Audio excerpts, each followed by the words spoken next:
नमस्कार बंधुरा, आमी श्रावणी। आमी चले एसेছি आरो एकटी रेसिपि निये। चलो रेसिपिटी ताहले एकबार देखे नी।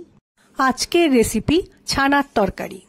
आज आमी जे निरामिष छानार तरकारी बानाबो सेटा किन्तु भात, रुटी, पोलाओ सबार साथेई भालो लागबे। रेसिपिटी बानानोर जोन्नो छाना नियेछि। रान्नार शुरूते ग्यासे एकटा कड़ाई बसिए सर्षेर तेल गरम करते दिएछि। तेलटा गरम हये गेছে। एबार तेलेर मধ্যে আমি 5 ফোড়ন দিলাম। 5 ফোড়নটা একটু ভাজা হয়ে গেলে তেলের মধ্যে আমি শুকনো লঙ্কা ফোড়ন দেব। তেলের মধ্যে আমি এবার একটু হিং দেব। হিং দেওয়ার পর খেয়াল রাখতে হবে যেন পুড়ে না যায়। এরপর কেটে রাখা আলুর টুকরো তেলের মধ্যে দিয়ে একটু সময় আমি ভেজে নেব।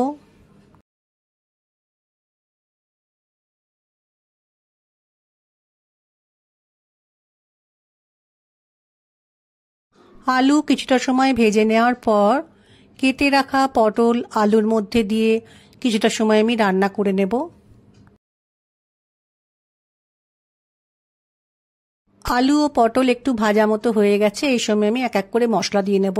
প্রথমে দিলাম হলুদ গুঁড়ো, এরপর দেব পরিমাণ মতো নুন।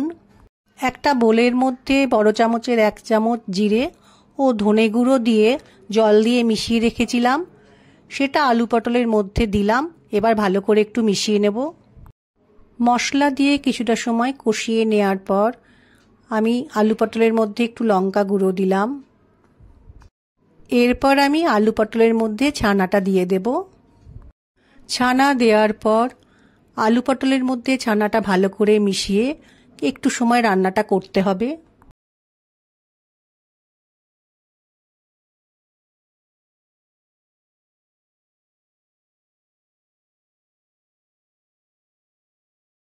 কিছুটা সময় রান্নাটা করে নেওয়ার পর আমি একটু গরম জল করে রেখেছি, সেটা তরকারির মধ্যে দিয়ে ভালো করে মিশিয়ে দেব।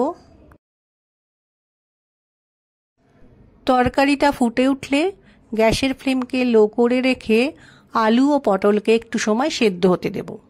মিনিট 5 রান্নাটা করে নেওয়ার পর দেখলাম আলু পটল সেদ্ধ হয়ে গেছে। এই সময় একটু চিনি ও ধনেপাতা কুচি দিয়ে তরকারির সাথে ভালো করে মিশিয়ে নিয়ে আরও মিনিট 2 রান্নাটা হতে দেব।